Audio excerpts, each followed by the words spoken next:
before the actual split. So yeah. I definitely see Undertaker coming. I'd like to see Undertaker on Raw as well. It's something Yeah, different. but he's not going to be around for that many more years, you know what I mean? Maybe 1-2 years left in him, at least full-time on a weekly TV program, you know what I mean? And he's a guy that just in recent years is a guy that every single year takes time off at some point, you know what I mean, goes away for a little bit and then comes back. I think he's going to, I mean, as far as a full-time role for him, that's going to start to dwindle down here over the next year or two, and then he'll be used sporadically, you know what I mean? Yep. Guest from the chat, guest 105, anything else, man? Well, maybe, I don't know, maybe in your opinion, maybe the Randy Orton-Batista thing could go non-title, and what do you think, maybe Triple H keeping the title and maybe doing a program with CM Punk or Chris Jericho or maybe The Undertaker? You know, it's possible, Jose. You can. I mean, I think they have to do a rematch between Triple H, a one-on-one rematch, whether, like I said earlier, whether it's in a cage or whether it's wherever it is, some sort of gimmick match. But I think you have to do that one-on-one match one more time. And I think Triple H has to be the one that puts Randy Orton over. I mean, I expect Orton to get that title. Maybe CM Punk comes in later. I mean, CM Punk versus Randy Orton. If Orton was the champion and CM Punk were to cash in at that time, that'd be an awesome match. I mean, Orton versus CM Punk would tear down the house. You know what I mean? Well, I mean, it's funny that you said that because the thing that came to my mind is we talk about swerves, then, you know, how about Batista swerving on Triple H? And then we see a program with Triple H and Batista, which will kind of like, because, you know, we're assuming that Randy Orton is a champion, and then from there, there's someone else that can step into the plate and challenge Randy Orton while Batista and Triple H kind of battle out towards the end of the summer. Dude, we've got tons and tons of callers. It's crazy. Thank all you guys for calling in. CRHXXX from the chat room. You're live on WZR Radio. What's on your mind, man? Hey, I have two questions. One, you've been talking about this for a while, but I'm just going to ask again to see if you have any more information. Do you think they're going to keep going with the Randy Orton storyline after the tag match, or will they stop it at the tag match?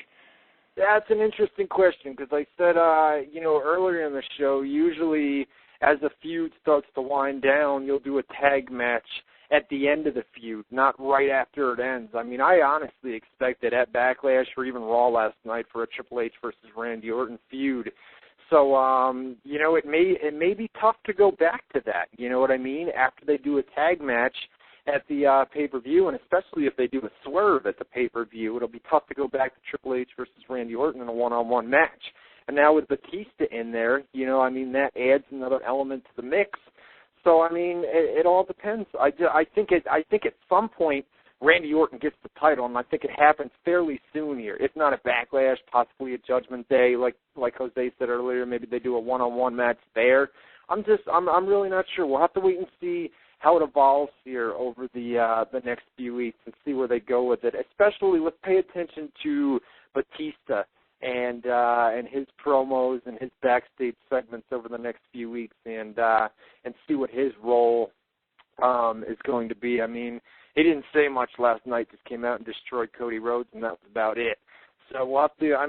Let's give it a couple of weeks. We've only got 3 weeks until Backlash, and we know they're doing the tag match at that pay-per-view. I don't know, Jose. Do you think we're past the point now where they're going to go back to a Triple H versus Randy Orton feud? I think there's just going to be a couple of talents that's going to be kind of around that mix. You have Batista and H, then you have Rhodes, DiBiase, and Orton, and I think what's going to end up happening would be is you have the six-man at the pay-per-view coming up. I'm sure we'll see some sort of tag action with DiBiase and Rhodes against like H and Batista.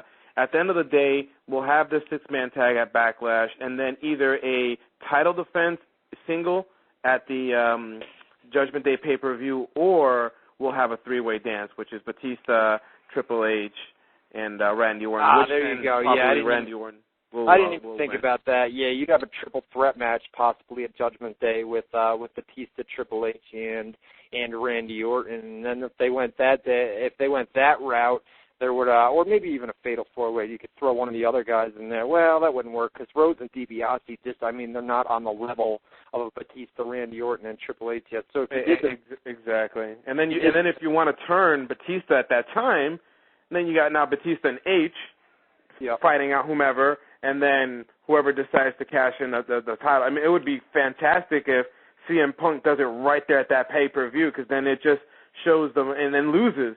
And then, you can only imagine Randy Orton the next day on Raw, how you think he's crazy now he's just going to attack anyone and anyone's family. You have to call it Jack Power. CRH from the chat, you got anything else, man? Yeah, I was just wondering what you think about if they might have a rematch between Shawn Michaels and Undertaker at a smaller pay-per-view, or if maybe next year they'll have a rematch at WrestleMania.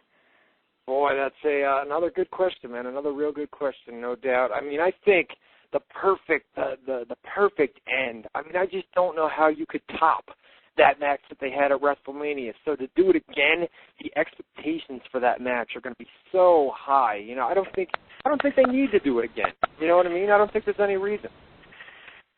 Now, I would be surprised if they even touch it, even remotely talk about it. I mean, watching Raw on Monday, not even talking about them really, it just kind of gives you an indication that feud is pretty much done. And to try to top, it's almost just stating that you should have just thrown Ric Flair to fight, because then it takes away from that big ceremony that he had last year. It's almost the same kind of history between Undertaker and Shawn Michaels. If we see it again, it would be in a very long time, if we ever see it again. Yeah, and they didn't even acknowledge that. They didn't touch that last night on Raw. Neither Shawn or The Undertaker appeared on Raw. So I think they're going to put that on the back burner for right now. I know I got Callie on the line right now. Hold on one second, man. Let me run down the ECW spoilers for you. We got them up at ProWrestlingScoops.com. Thanks to Ryan Gray for doing those for me. We turn your speakers down, guys, if you don't want to hear the ECW spoilers right now. We had Mark Henry, Finlay, Christian, and Tommy Dreamer all tried to get a number one contender spot for the Backlash pay-per-view for the title. They will all fight in a fatal four-way match later tonight. We had Carlito Primo and Evan Bourne against Tyson Kidd, The Miz, and John Morrison. Said to be a good match. I'm reading these with you guys. I haven't been able to see any of these, so I'm just going with what I'm reading here from Ryan Gray. Primo hits a backstabber on Tyson Kidd, tags in Evan Bourne, hits a shooting star press, and they get the win. And then in our main event, in our fatal four-way match, we had Finlay beat Mark Henry, Christian, and Tommy Dreamer. So it looks like Finlay versus Jack Swagger for the title. Does that mean they're going to make Finlay champion over on ECW? Well, no, because we've got the draft. Well, they still have to do that anyway. Yeah, that's interesting. You know, I mean, what does that say about Christian? You know what I mean? I was waiting for that one. Well, what does it? No, really, what does it say about him? I mean, nothing in Wrestle. I mean, this guy's just been thrown into the mix on ECW of all brands, which is used as a developmental territory with a TV deal. You know what I mean? So what does that say about him? It's interesting. I mean, now that Finlay has become the number one contender, there could be a indication that he will become champion. I mean, I think, you know, we see CM Punk and Kofi move from ECW to SmackDown. Out of those two, of course, Kofi is probably the most greenest at that time. Show his showcase, and I think it's going to be, and it's going to end up. Kofi's awesome, man. I mean, he's unbelievable. I mean, he doesn't need a title, to be honest with you. He's just put him in the ring, and he'll just make he'll make a magic happen. You know, he'll make the magic happen. And I think that's probably what they're going to end up doing with Jack Swagger is he'll end up going to Monday Night Raw. Hey, before I get to you, Kelly, I know you're still holding, man. We SmackDown spoilers. Let me get through a couple of these. Once again, Ryan Gray over at ProWrestlingScoops.com doing the live spoiler coverage over there. So if you want the full SmackDown spoilers as they air, head over there. It should be the top news post. We opened up SmackDown. Matt Hardy came out, demanded an apology from Jeff.